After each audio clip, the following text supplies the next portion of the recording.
Salve galerinha, professor Wagner aqui da Francesca Educação Financeira. É hora da gente começar a entender um pouco mais dessas mudanças em relação aos crimes contra o mercado financeiro. A gente vai começar falando aí sobre manipular o mercado. E lembra que quando eu estou falando aí de manipular o mercado, eu estou falando em mexer no preço de um ativo sem uma causa real aparente. Vamos pensar no conceito, né? Oferta e demanda. Um preço tende a subir quando muitas pessoas querem comprar ou quando poucas pessoas querem vender. Dá um ar de um item único, um item que poucas pessoas podem ter acesso. Muita gente querendo comprar, poucas querendo vender, fica mais fácil para quem quer vender fazer leilão. Olha só, você me ofereceu tanto, mas eu tenho outro que me oferece mais. E existem formas, existem crimes no mercado financeiro que estão diretamente ligados a isso. A gente vai falar um pouquinho disso, só queria explicar novamente que isso está ligado diretamente a ativos, até lembrando, né? Quem faz a certificação CPA 10, CPA 20 ou outras certificações, ele quer atuar no mercado financeiro dentro do ambiente de investimentos. Então a gente vai sempre falar de ativos. Podemos falar aí, trazer para exemplos práticos da vida real, um carro, uma casa, mas dentro da sua prova ele está falando de ativos, CDBs, CRI, CRA, LCI, LCA. Ele pode estar falando de ações, de derivativos também. Eu mexer no preço de um ativo é eu manipular o mercado para que um preço suba ou desça e eu me aproveite disso. E lembrando, né, tem algumas situações, inclusive quando a gente está falando dessa manipulação de mercado, tem uma multa de até 3 vezes o lucro e inclusive você pode aí ficar recluso se te pegarem de 1 até 8 anos além da multa. Mas falando então um pouquinho sobre os crimes de manipulação de mercado. Quando eu falo de manipular o mercado, eu estou falando então dessa movimentação de preços e eu vou lembrar do Booking. Professor, o que é Booking? A gente vai falar um pouquinho mais disso, mas Booking, quando você abre o seu home broker, né, seu aplicativo da corretora, da distribuidora de valores, do banco onde você tem conta, do banco de investimento, tem ali diversas ofertas, né? O cidadão que ele está vendendo, por exemplo, ações de Petrobras, vamos imaginar aqui, eu estou olhando ações de Petrobras, Petri 3 ou Petri 4, por exemplo, né? E eu tenho pessoas querendo vender e pessoas querendo comprar. Cada um lança lá a sua, vamos pensar que aqui é compra e aqui é venda, né? Eu lanço aqui o valor que eu estou querendo comprar, eu quero comprar e eu aceito pagar X, eu quero vender e eu aceito pagar Y. E o Booking tem, então logo que você abre ali o seu home broker, você consegue ver essas informações. Olha, eu tenho várias pessoas querendo vender ações de Petrobras a R$ 32,23, por exemplo, R$ 32,23. Então eu sei que se eu quiser comprar mais facilmente, eu tenho que oferecer um valor acima, porque senão tem outras pessoas na frente. A mesma coisa vale para venda. E quando a gente fala então dessa manipulação de mercado, eu tenho 3 formas aí já detalhadas de manipular o mercado. A primeira delas é chamada de Money Pass, que é movimentar, né, mexer com esse valor do ativo, por exemplo, com um objetivo, que é o de passar dinheiro. Passar dinheiro de que forma? Legalmente? Não. Como já diz aqui no material, ilegalmente. Uma forma de eu passar o dinheiro para uma outra pessoa de maneira irregular. Então, esse dinheiro que não está podendo entrar no mercado financeiro de forma legal, eu vou conseguir passar ele para uma outra pessoa através aqui dessa manipulação de mercado que é chamada de Money Pass. Essa manipulação, o que eu vou fazer? Tenho que ter 2 pessoas bem atentas, né? Uma querendo comprar e a outra querendo vender. Então, uma pessoa coloca as suas ações à venda, certo? E ela coloca ali um preço bem absurdo, imagina aí, isso já em conluio, né, comigo, ela coloca ali que as ações de Petrobras, que estão aí na casa de 32, 33 reais, ela coloca lá para vender isso a 50, 60 reais, um lote de 100, 200, 500, 1000, 5.000 ações, depende aí do tamanho da manipulação de mercado ou do quanto de dinheiro que eu quero passar para outra pessoa ilegalmente. Mas imagina então que são 100 ações a 50 reais, certo? 100 ações a 50 reais, nós estamos falando de 5.000 reais. Eu pego e compro aquelas ações que estão num preço bem acima do que é o preço normal e logo em seguida, logo depois dessa oferta, eu já tiro tudo, não coloco uma nova oferta naquele preço, é algo bem rápido, bem momentâneo, mas eu consegui por um curto espaço de tempo manipular o mercado né? Eu posso fazer com que outras pessoas acreditem que as ações de Petrobras vão, inclusive, aí, valorizar acima do esperado, porque elas estavam 32, 33 e alguém comprou por 50, mas o objetivo dessa manipulação foi passar dinheiro que era ilegal para uma outra pessoa. É igual como eu falei antes em relação à tabela FIPE, né? Meu carro vale R$60, alguém resolve comprar meu carro por R$100.000. Isso também pode ser feito com outros ativos. Eu consigo justificar que eu recebi R$100.000 pelo meu carro e aí consigo colocar esse dinheiro no banco. Se me perguntarem, eu vou dizer que vendi o meu carro e que eu consegui alguém que pagava acima da FIPE. É uma forma de eu legalizar, então, esse dinheiro que anteriormente era ilegal. Outra forma de manipulação de mercado é o spoofing. O spoofing normalmente ele é utilizado para grandes investidores. A gente também tem o layering, que a gente vai falar depois, que normalmente é utilizado aí por pequenos grupos de investidores menores. Mas o que é o spoofing então, professor? Spoofing é a manipulação do mercado com uma oferta de compra ou de venda, lembra? Né? Lá no book também tem a mesma realidade, com ofertas de compra e ofertas de venda. Eu enxergo o que as pessoas querem comprar, por quanto elas estão dispostas a comprar, e aqueles que estão querendo vender também por aquele valor que eles estão pensando em vender. Então, o spoofing pode manipular tanto para a compra, tanto para a venda, onde eu coloco uma oferta, e normalmente é uma oferta grande, por isso que nós estamos falando aí de grandes investidores, uma oferta de compra ou de venda sem a intenção de executar. Professor, por que eu vou colocar uma oferta sem a intenção de executar? Normalmente, para eu poder vender alguns ativos que eu tenho, e talvez não estão tão líquidos, ou que eu consiga fazer com que aqueles meus ativos ganhem um valor adicional. E aí, com isso eu acabo manipulando o mercado. Normalmente aí não é fácil fazer isso sozinho, né? Precisa de mais pessoas, alguém ajudando ali, mas como eu falei, são normalmente voltados a grandes investidores. Vamos pensar ainda aqui com as ações de Petrobras, né? Vamos imaginar ainda que nós temos essa realidade, o preço ali de compra R$ 32,23 e o valor de venda dela aí chegando a R$ 32,47, hipoteticamente. Então eu vou ter outras ofertas, talvez um pouco acima, outras um pouco abaixo, mas dificilmente vai ser discrepante. E essa manipulação de mercado, né, como a gente está estudando aqui, normalmente ela tem esse objetivo. Ela inclui algo diferente do que a maioria das pessoas está pagando. Por isso que eu gosto de usar o exemplo ali de veículos, né? Um veículo que te ofereçam muito abaixo da tabela FIPE, possivelmente ele tem algum tipo de problema. Mas com uma história bem contada, talvez você seja manipulado e acabe levando gato por lebre. Aqui a manipulação de mercado é basicamente a mesma coisa. Imagine que eu tenho aí ações de Petrobras que eu quero vender, mas eu quero que essas ações de Petrobras sejam vendidas a um valor maior do que o valor médio que está sendo vendido, esses R$ 32. Eu quero que ela chegue pelo menos aos seus R$ 35. E eu coloco se eu colocar esse pedido ali para vender as minhas ações a R$ 35, o restante vai dizer assim, cara, esse cidadão é maluco? O consenso de mercado está falando algo em torno de 32, 33 e ele quer 35. Não tem noção.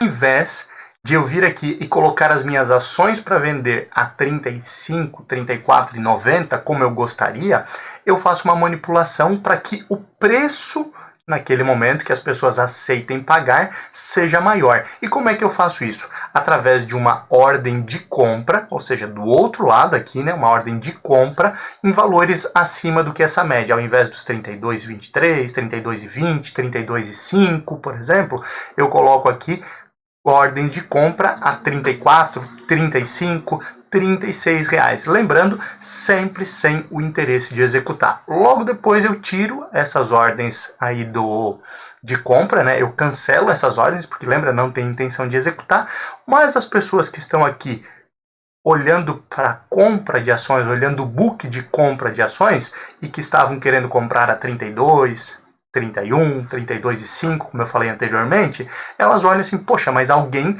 está querendo fazer uma grande compra, um volume grande ali, inclusive de ações, por 33, 34, 35 ou até 36 reais. E sabe aquela história, né? Alguém que se acha esperto às vezes acaba caindo no conto do vigário. Como assim, professor? O indivíduo olhou essa realidade e qual que é a primeira coisa que ele pensa? Ou ele vai pensar, esse cidadão que está querendo comprar 35 é doente, é louco, ele não faz noção do que é o preço, ou ele vai para o outro lado, que é mais comum. cara, esse indivíduo sabe de alguma coisa que eu não sei. E se ele sabe de alguma coisa que eu não sei e estou comprando aqui e está comprando aí ações a 35, 36 reais, eu não vou conseguir mais comprar pelos meus 32. Então eu vou subir, cancelo essa ordem, coloco uma ordem a 33, cancelo e subo um pouquinho mais, coloco a 34, porque eu quero garantir a compra antes, porque imagina assim, ó, se alguém está fazendo uma grande compra, sabe algo que eu não sei, pensa bem, a pessoa sabe algo que eu não sei e está disposta a pagar 35, 36 reais numa ação que hoje está sendo vendida a 32. Então ela sabe de algo que eu não sei e ela não compra essa ação para perder dinheiro, ou seja, para vender no futuro por um valor menor. Então ela sabe de algo que eu não sei e se ela está aceitando comprar por 36, quer dizer que isso vai para 39, 40, 45. Olha como funciona aí a cabeça do investidor e ele acaba sendo manipulado aí pelo mercado. Quando ele pensa nisso, então ele começa a mudar. Ao invés de uma ordem de 32, ele ir para uma ordem de 33, 34, 35, ele diz assim, olha só, se o cara pagou 36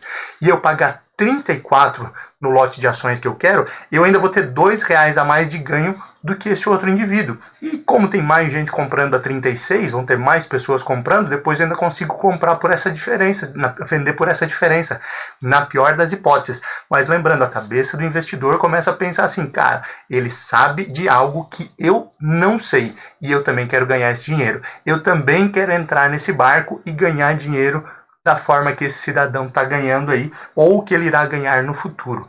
E ele começa então, não só um, né, vários, olha só como as coisas funcionam, né? Não só uma pessoa tem essa mentalidade, mas diversas pessoas acabam tendo essa mentalidade, começam a subir o seu preço, ou seja, aquilo que elas estavam dispostas a pagar 32, elas começam a subir para 33, 34, 35, e eu, que estava aqui do outro lado, que eu queria manipular o mercado, consigo vender as minhas ações por um preço maior do que era o consenso de mercado naquele momento. Isso também funciona do outro lado, quando eu quero comprar ações, né, e aí preciso que baixe o preço, então eu posso fazer a mesma manipulação do outro lado, lançando uma ordem grande de venda por um valor muito baixo, fazendo de conta que alguém está comprando por esse valor muito baixo, e aí também as pessoas começam a pensar, alguém sabe de algo, alguém vai ganhar dinheiro e eu não estou ganhando.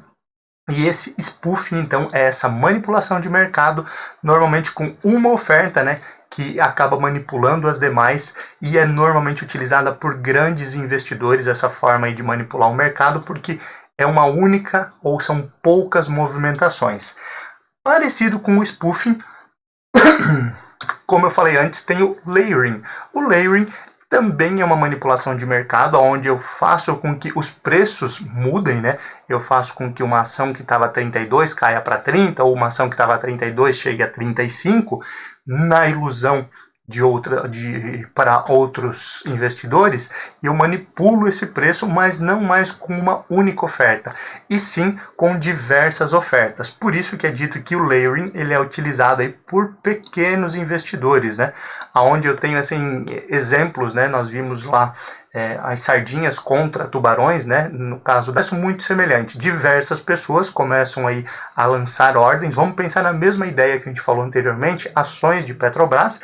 Ela tem aí um preço médio de R$ 32,23, que as pessoas estão aceitando comprar. Eu quero comprar por um valor menor. Então, se eu quero comprar por um valor menor, eu tenho que fazer com que esse preço aqui, ou melhor, o preço de venda caia, o preço que as pessoas querem utilizar para vender caia. E aí, por isso que é um processo aí com diversos investidores, pequenos investidores, eu lanço aqui diversas opções de venda, também sem a intenção de executar, tentando vender as ações aqui por um preço menor. Ao invés de 32, eu coloco 30, eu coloco 29, 28, 27, 26, e do outro lado, eu tenho aqui esperando para daqui a pouco, quando um volume grande de ações cair, eu comprar elas, né, por um valor menor e depois ter o ganho na variação. Esse movimento aqui com diversas pessoas lançando ordem de compra, ordem de venda, melhor dizendo aí, com valores menores, faz com que os outros vendedores comecem a se preocupar. Essas pessoas que estão reduzindo as suas posições, que estão reduzindo o valor de venda, elas sabem de algo. E elas estão sabendo que essa ação vai cair. Se a ação começa a cair, e lembra, muitas pessoas querendo vender aqui por valores abaixo de 32, acontece naturalmente dessa ação começar a cair. E o indivíduo começa a ficar preocupado. Olha, eu queria vender por 32, 33, mas é melhor vender por 30 do que daqui a pouco vender por 26, 25. Então essa manipulação, ela também acontece com várias outras ordens sendo incluídas com o objetivo de reduzir o preço médio, reduzir talvez a liquidez. O preço vai caindo e aí o indivíduo que queria comprar por um valor mais baixo, ele executa a ordem. Trazendo novamente para a prática, né, o exemplo da tabela FIB que o professor comentou antes e que fica mais fácil, imagina você coloca lá o seu carro para vender e você pede ali o valor da tabela FIP nele, né? Então é um carro aí de 60 mil reais, preço da tabela FIP, você anunciou, tem algumas pessoas interessadas, mas eu, professor Wagner, estou lá querendo comprar ao invés de 60 por 50 mil o teu carro. Eu pego e peço para várias pessoas entrarem, inclusive, no anúncio e fazerem comentários denegrindo a questão do carro. Nossa, mas esse é um carro aí que ele quebra muito. Nossa, esse câmbio desse veículo, ele dá muito problema. Esse veículo aí, ele tem um problema sério no ar-condicionado. Então, várias pessoas começam a minar esse anúncio e automaticamente o número de interessados em comprar o seu veículo pelo valor da tabela FIP diminui e sobram somente ofertas mais baixas. E eu, que manipulei o mercado através dessas várias pessoas que interagiram e colocaram ali ofertas bem menores do que você pediu, porque diziam que o seu veículo era ruim, eu vou lá e compro por um valor mais baixo do que você estava querendo vender. Ou seja, eu manipulei o preço do seu veículo, preço de mercado dele, dizendo que ele era ruim, para que eu pudesse comprá-lo por um valor mais baixo. Óbvio que numa negociação de veículos isso é mais difícil de acontecer, mas quando eu estou negociando ativos, principalmente aí ações de bolsa, isso acontece com mais facilidade e o movimento na prática basicamente é isso. Então quando eu falo de manipulação de mercado, na sua prova podem cair esses três conceitos. Money Pass, eu passar dinheiro de forma ilegal para uma outra pessoa através de uma negociação de ativos, né? Um ativo aí que é mais barato e eu compro ele por um valor mais caro aí para fazer de conta que você teve realmente esse ganho todo no ativo e posso utilizar aquele dinheiro. Eu tenho aí também o spoofing, né? Que é onde eu manipulo para comprar ou para vender com o objetivo de aumentar ou de reduzir o preço de um ativo através de uma única oferta aí de compra ou de venda que eu não tenho a intenção de executar. E também o layering, onde eu faço essa manipulação de mercado com várias pequenas ofertas. E isso também pode ser utilizado e pode cair na sua prova. Então lembra, Money Pass, Spoofing e Layering são as três formas aí de manipulação de mercado que podem cair na sua prova de certificação CPA 10, CPA 20, CEA ou qualquer uma das outras. Então fique atento e continue acompanhando aqui, porque temos os outros crimes. A gente falou rapidamente aí da manipulação de mercado, mas como a gente falou anteriormente, eu também tenho o uso indevido de informação privilegiada. Uso indevido de informação privilegiada, a gente já falou lá, insider trading, front running, entre outros, mas agora isso vem mais detalhado, inclusive em relação às penalidades para esse tipo de crime. Lembra, eu posso ter aí de 1 a 5 anos, mais multa de 3 vezes o lucro.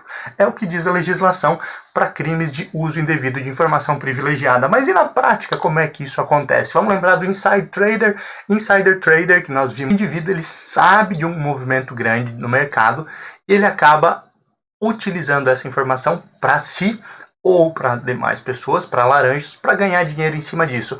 Ou seja, eu sei que nas ações de Petrobras, que nós falávamos anteriormente, foi descoberto aí, não foi divulgado a público ainda, mas foi descoberto um novo pré-sal e automaticamente isso vai fazer com que ações de Petrobras subam.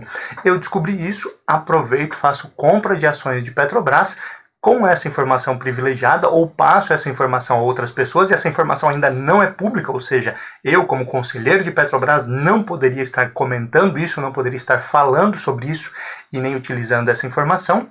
Mas agora, quando a gente fala então desse tipo de crime, o insider trader, ele agora tem detalhes aqui de como é essa pena. Lembrando, né, a gente fala lá de 1 a 5 anos de reclusão e multa de 3 vezes o lucro. Isso aí temos agora insider trader primário e insider trader secundário. Ah, professor, já sei.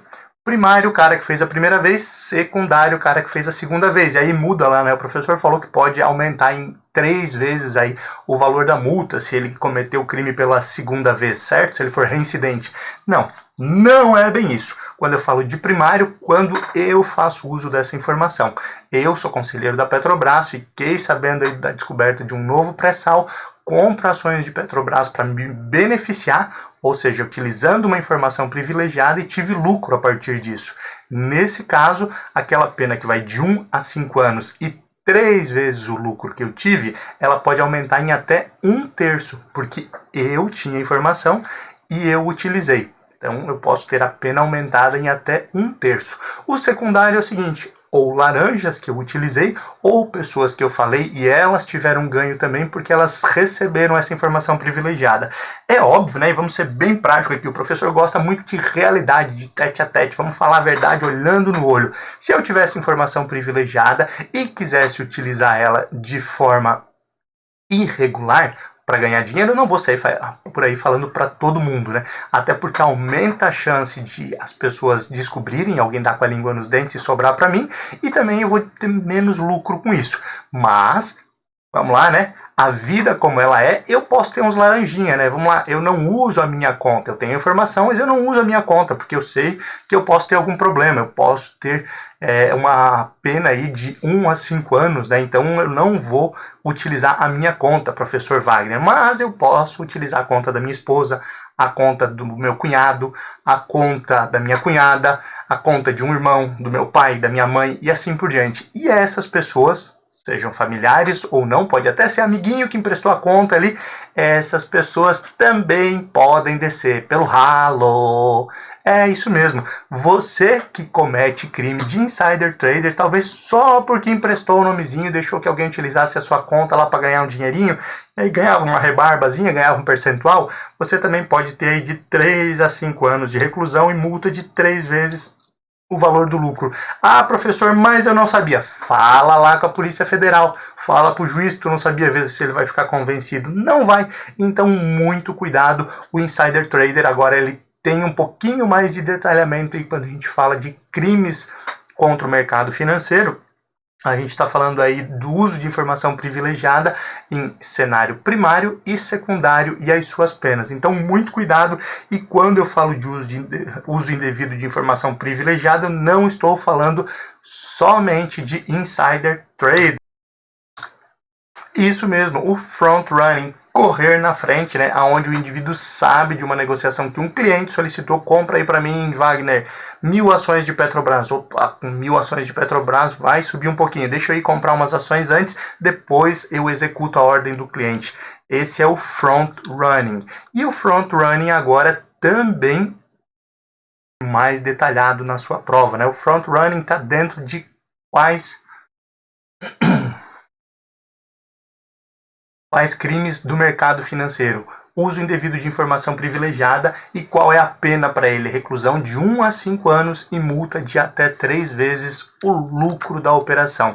Sempre lembrando, né, que quando o indivíduo aí for reincidente, ele acaba tendo isso aí multiplicado por até 3 vezes, né, o valor da multa, que além do insider trading, que aqui está detalhado em primário e secundário e suas penas, além do front running.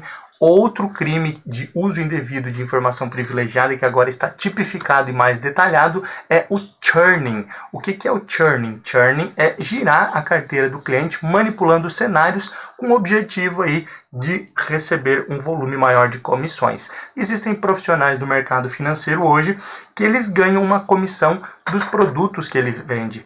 E óbvio, quanto mais eu fizer o meu cliente comprar e vender novos produtos, novos ativos, ele vende um ativo e compra outro. Eu acabo ganhando uma comissão por essa nova venda. Se ele fica muito tempo num mesmo ativo, pode ser que eu não ganhe novas comissões e por isso existe uma tendência aí de eu manipular o mercado. Não diria uma tendência, né, mas existem profissionais que acabam manipulando os cenários com o objetivo de fazer o indivíduo vender aquele tipo de ação vender aquele tipo de ativo e depois comprar um novo ativo. Com isso eu ganho comissão diversas vezes. Como é que seria isso aqui na prática? Imagina o seguinte, eu digo para você que as ações de Petrobras nesse momento estão com uma tendência de queda, porque nós tivemos mudança no governo e existe aí a possibilidade de eliminar a paridade internacional com o preço do barril do petróleo. Existe também maior interferência do atual governo, entre outras situações. Te digo assim, olha, meu cliente, fulano de tal, seria interessante nesse momento você vender as ações de Petrobras que você tem. Você vende essas ações e aí eu trago novas ações para você, talvez de um outro tipo de empresa. Digo assim, olha, o cenário atual mostra que esse tipo de empresa, que é de segmento, ele tem uma tendência de valorização acima da curva. Então compra as ações dessa outra empresa. Passado mais um tempo, talvez eu te diga que é novamente a hora de você comprar ações de Petrobras, e esse movimento faz com que você perca, obviamente, alguns timings de mercado, perca dinheiro, porque tem taxas de corretagem, tem imposto, tem uma série de situações que você acaba pagando por fazer essa quantidade de movimentações, e eu, do outro lado, estou enchendo o bolso, estou engordando a minha vaquinha aqui, e esse tipo de atuação de profissionais do mercado financeiro agora também é criminalizado e tem um nome bem específico, o churning, que é o uso indevido de informação privilegiada. Então, lembrando, antes nós tínhamos só o uso de informação privilegiada, os crimes, onde a gente sabia que tinha o insider trader, o front running, e sabia que isso era crime. Agora a gente sabe detalhes: insider trader primário, secundário, front running, e também tem um novo aí, o churning, que pode cair aí na sua prova, que é essa outra forma aí de você utilizar uma informação, você desvirtua aquela informação, né? Porque o cenário ele pode apontar para tal situação, mas você tem que fazer isso sem o objetivo aí de ganhar mais comissões do seu cliente, sem o objetivo de girar tanto a carteira dele com esse foco aí de aumentar as suas comissões. Ainda falando em crimes contra o mercado financeiro, a gente já falou anteriormente aí de outros crimes, falou aí da manipulação de mercado, do uso indevido de informação privilegiada. Agora é hora de falar do exercício da profissão sem autorização. Esse aqui, que ainda não está bem detalhado qual vai ser o valor da multa, né? Ainda está sendo maturado um pouco mais toda essa legislação, mas já se sabe que tem uma pena aí de 6 meses a 2 anos de reclusão e mais multa, só que ainda não está estipulada. O que a gente pode trazer de informação adicional em relação ao exercício da profissão sem autorização? O indivíduo que recomenda ativos sem a certificação específica. Eu tenho ali o meu canal aqui no YouTube e eu digo assim, ó, compra ação tal, porque eu sei que ela vai subir. Será que eu tenho certificação específica para recomendar esse tipo de compra, que teria que ser o CNPI? Não, professor Wagner não tem. Então, se ele faz esse tipo de situação, ele não é um profissional certificado e ele vai cair nesse crime aqui de exercício da profissão sem autorização.